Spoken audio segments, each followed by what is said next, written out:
Every day, around 2.4 billion cups of coffee is consumed worldwide. To meet this high demand, millions of people harvest tons of coffee beans. But how are 175,000 jars of coffee produced every day? Let's visit the Nescafe factory to discover how one of the most popular beverages in the world is made. Coffee is the second most consumed beverage in the world after water. It is believed to have been discovered by a shepherd who noticed that his goats became more active after eating certain beans. Coffee has been cultivated for over 1,000 years and is now produced in more than 60 countries around the world. The history of Nescafe dates back to the early 20th century, when Swiss chemist Max Morgenthaler began working on a way to produce soluble coffee.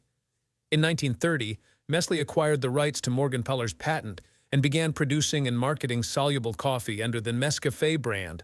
The company invested heavily in advertising and promotion.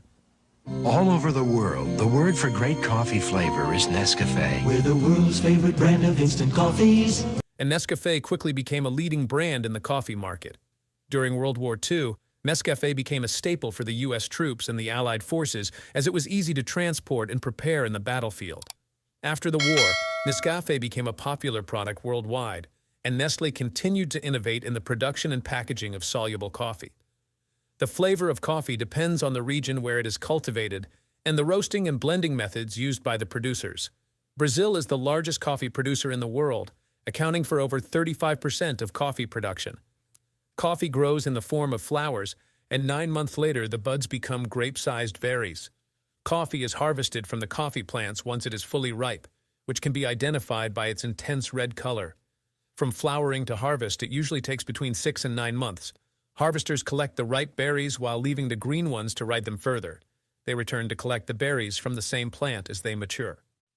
Harvesters try to ensure that there are no more than 2 green berries for every 100 leaves they collect.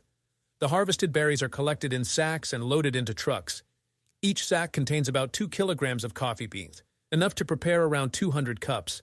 Harvesting coffee by hand is an exhausting job, so some coffee plantations have turned to machines like the 5-meter tall harvester shown, which can do the work of 100 people.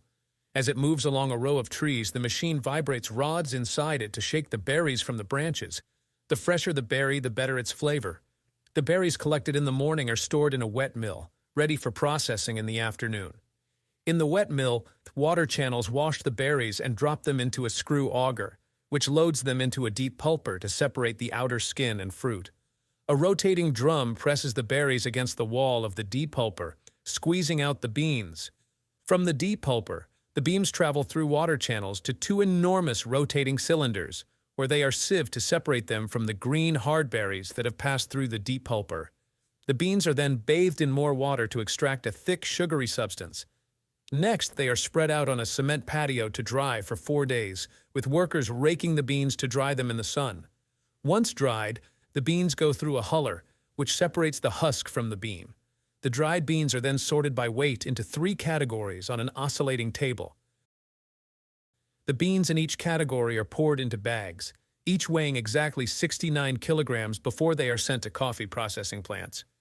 The bags are sewn shut and stacked for shipment. But how are these coffee beans turned into one of the world's most popular beverages?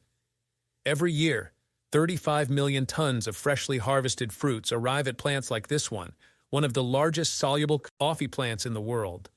This is the Nescafe factory, where 890 people work, producing soluble coffee. Every day, 170 tons of coffee beans are delivered from South America to this instant coffee factory. Up to 560 tons are stored in this enormous silo.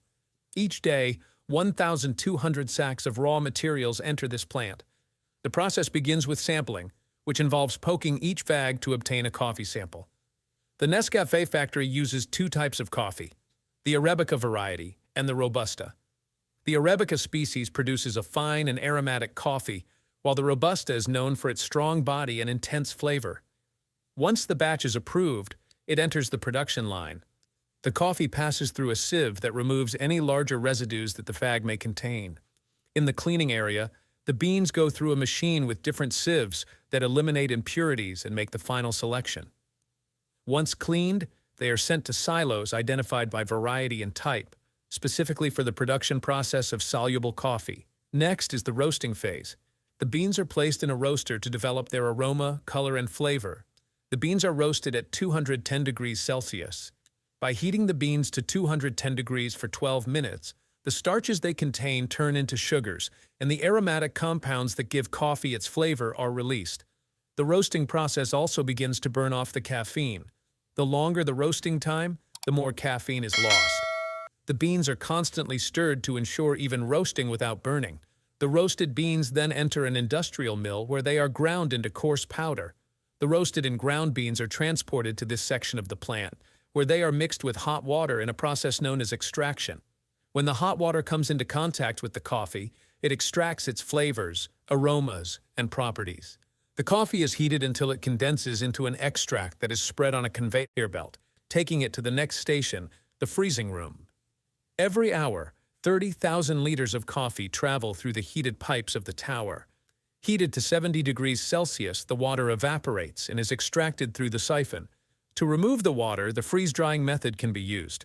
The coffee infusion is frozen at about -50 degrees Celsius, causing a thin surface to form that can then be broken into pieces and subjected to a vacuum.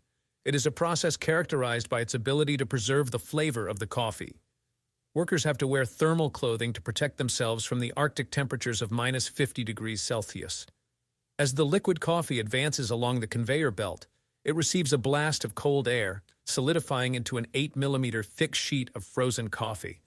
The granules then exit the freezer in shallow trays, each containing 15 kilograms, enough for 75 jars. They are directed into a sluice and introduced into a gigantic vacuum chamber, where all the air has been removed. The granules then enter the drying chamber. The dryer is heated, melting the ice in the granules. However, in the vacuum, the ice turns immediately into gas without passing through a liquid phase. This process is called sublimation. Once the water is removed, the coffee powder reaches the filling machine. Hundreds of glass jars are introduced into a conveyor belt and filled in less than a second.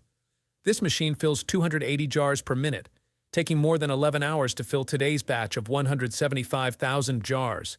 The coffee is vacuum-packed to preserve its quality for 24 months. Labels are placed on the jars and they are wrapped in groups of 6. From the factory, Nescafe jars arrive at supermarket shelves.